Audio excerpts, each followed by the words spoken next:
বন্ধুরা পালকিটা পাগলা হয়ে যাবো, পালকিটা এত বড়, ক্যামেরাতে আসছেনি তো পালকিটা ভালোভাবে। আগেকারের যুগে একটা মজাটাই আলাদা ছিল।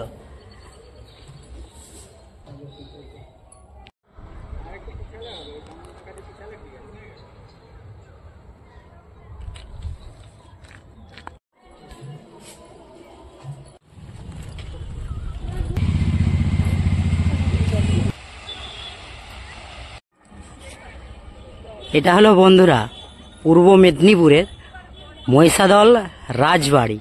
তো চলুন তাহলে কতটা কি ঘুরবো। মহিষাদলের তো সবাই নাম শুনেছেন, তো মহিষাদলের রাজবাড়ি এটা হচ্ছে।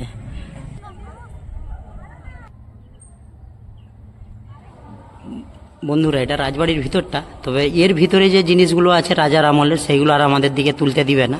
তো খুবই সুন্দর, আসলে কেউ মিস করবেন না, আসতেই হবে একবার। রাজবাড়ি তো না, সত্যি রাজবাড়ির নাম আছে, খুব সুন্দর লাগছে। এর যে ভিতরে এই যে দেখা যাচ্ছে দূর থেকে ঘরগুলো, এই ঘর থেকে কিন্তু আমাকে ভিতরে আর ক্যামেরা করতে দেবে না, ভিডিও করতে দেবে না। লাস্ট পর্যন্ত এটাই, যেই হোক না কেন এখান পর্যন্তই। তবে আগেকারের যুগের হাইট বন্ধুরা সত্যিকারের মানতে হবে।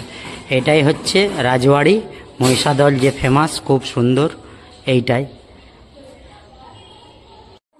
এই যে ভিতরে এইখানেও আছে, ভিতরে রুমগুলো আছে, খুব সুন্দর সুন্দর জিনিস আছে। তো এভাবেই ভিতরে আর তুলতে দিবে না। রাজামশাই যে ধরুন বাড়িতে যেতেন, যে ভিতরে রুম থাকতো, সেই রুমের মধ্যে তো ছবিটা তুলতে দিচ্ছে না।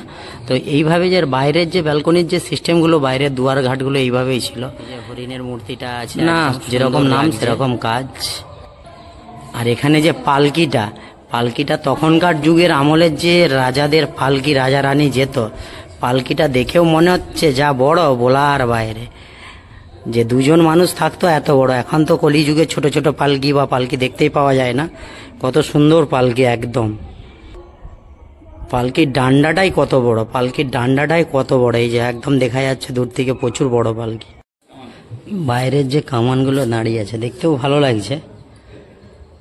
তো নিজে চোখে এসে দেখে যেতে হবে, রাজবাড়িটা ঘুরে যেতে হবে, না সত্যি রাজবাড়ি। এটা রাজামশাইয়ের কৃষ্ণ মন্দির ছিল, যে রাজবাড়িটা আছে রাজবাড়ির কৃষ্ণ মন্দিরটা ছিল। দেখি কৃষ্ণ মন্দিরে ঢুকা যায় নাকি বন্ধুরা, চলুন তাহলে দেখা যাক। কৃষ্ণ মন্দিরে এটাই মেন গেট। রাজামশাই হলেন, মন্দিরটাও দূরে রেখেছে, যে মন্দিরের সামনে, ঘরের সামনে মন্দিরটা থাকবে তা নয়, দূরেই রেখেছে মন্দিরটা। এটা রাজা বাবুর দিঘি। দিঘিটা প্রচুরই বড়, প্রচন্ড বড় দিঘিটা।